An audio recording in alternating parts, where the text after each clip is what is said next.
मुरली है दिनांक 14/8/2016 की, रक्षाबंधन पर्व की है। परमात्मा ने बच्चों को क्या बताया, उस निराकार परमात्मा शिव की ही मुरली सुनाई जाती है, उनके वाक्यों को आज सभी तक दर्शाया जाता है, बल्कि किसी मानव की रचना नहीं। आज मनुष्य प्राणी अपने कर्म का परिवर्तन कर रहा है, जो कर्म है उसका परिवर्तन कर रहा है। इस संसार पर जब मनुष्य अपनी मर्यादाओं को तोड़ता चला जाता है, तभी संसार में प्रकृति अपनी व्यवस्थाएं बदलना प्रारंभ कर देती है। जब मनुष्य अपनी मर्यादाएं छोड़ता है तो प्रकृति भी अपनी व्यवस्थाएं बदलना प्रारंभ कर देती है। और जब मनुष्य का प्रकृति प्रकोप के द्वारा भी अपने विचारों का परिवर्तन नहीं करते हैं, तभी अप्राप्ति का सामना करना पड़ता है। यही होता जो अप्राप्ति का सामना मनुष्य को करना पड़ता है।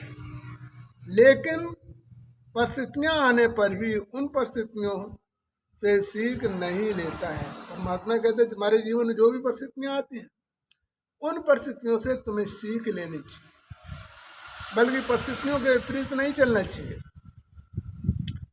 तभी इस संसार पर प्रकृति उथल पुथल मचाना प्रारंभ कर देती है। जब मनुष्य सीख नहीं लेता है, अपनी आदतें नहीं बदलता है, तो प्रकृति अपना प्रकोप करना प्रारंभ कर देती है। ऐसी स्थिति में मनुष्य अपना सुधार नहीं कर पाता, करेगा तो संसार में महाप्रलयकार की व्यवस्थाएं उत्पन्न होने लगेगी। यदि मनुष्य नहीं सुधरा तो महाप्रलयकार की व्यवस्थाएं होना प्रारंभ हो जाएगा। इसलिए समय से पहले मनुष्य को बदल जाना चाहिए। इन सभी समस्याओं से बचने के लिए परमात्मा की शरण में मनुष्य नहीं जाया करता है। समस्याएं आती तो भगवान की शरण नहीं जाता है, व्यवस्थाएं करता है, डॉक्टरों के पास जाता है, अन्य व्यवस्थाओं में लग जाता है, लेकिन जीवन को परिवर्तन नहीं करना चाहिए, और यही जीवन में दुखों का कारण बना रहता है। तो यही उसके दुखों का कारण होता है। परमात्मा कभी भी बच्चों का अनहित नहीं करते हैं। मनुष्य अपने कर्मों के अनुसार से दुखों का भोग भोगता है। बच्चों की साधना के द्वारा मैं उनके दुखों का परिवर्तन करता हूँ। जिस अनुसार से बच्चे अपना बदलाव करते हैं, उसी अनुसार से मैं उनकी मदद करता हूँ। भगवान कहते जब तक बदलाव नहीं करते हो तब तक हम तुम्हारी मदद नहीं करता। बगैर कर्म के भगवान भी तुम्हारा साथ नहीं देता है। संसार में मानव भी बगैर कर्म के साथ नहीं देता है।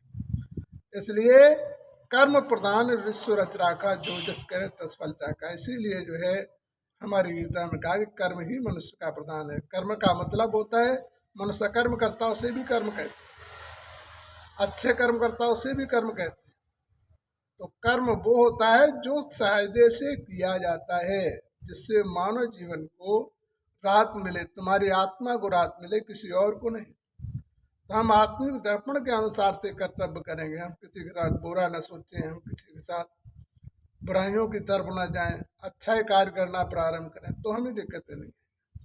मैं संसार का व तीनों लोगों का कर्म अनुसार ही फल देता हूँ। भगवान कहता मैं बगैर कर्म के किसी को नहीं देता। मैं किसी के साथ पक्षपात का कार्य नहीं करता हूँ।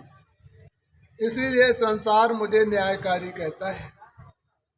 जब परिस्थितियों से दुखी असहाय हो जाते हैं, तब वो मुझे याद करते हैं। फिर कहते हैं कि मुझे न्याय दिलाओ। जब तक प्राणी की समर्थ रहती है, तब तक न्याय के लिए हमसे प्रार्थना नहीं करता है। लेकिन फिर भी मैं तभी सुनता हूँ जब आत्मयोग के अभ्यास के द्वारा मुझ तक पहुँचते हैं, तब मैं उन बच्चों को न्याय दिलाता हूँ। परमात्मा कहते तब मैं उन बच्चों को न्याय दिलाता हूँ। तो वास्तविक इस न्याय व्यवस्था को पाने के लिए हमें परिवर्तन करना चाहिए। परमात्मा कहता है कि सच्चे मन से यदि तुमने याद करना प्रारंभ किया तो तुम्हारे दुख दूर हो जाए। हमारी संस्था में जो है, जो वास्तविक सच्चे मन से आते हैं तो परिस्थिति चाहे जैसी हो, हर परिस्थितियों से पार कर लेते हैं। करते तो तुम स्वयं हो, क्योंकि तुम्हारे कर्म करते हैं, कोई और नहीं करता है। तो वास्तविक हमें अपने कर्मों का वैसे ही परिवर्तन करना चाहिए, तभी भगवान हमारी मदद करेंगे। कर्म का सही परिवर्तन नहीं करोगे तो भगवान आपकी मदद नहीं करेगा। तो हमें अपने कर्म व्यवस्थाओं को सही तरीके से बदल लेना चाहिए। अच्छा, मीठे मीठे सीधे बच्चों के प्रति शिव परमात्मा की याद, प्यार और नमस्ते रूहानी बच्चों की तरफ से। रूहानी शिव परमात्मा को दिल व जान से, सुख व प्रेम से जय श्री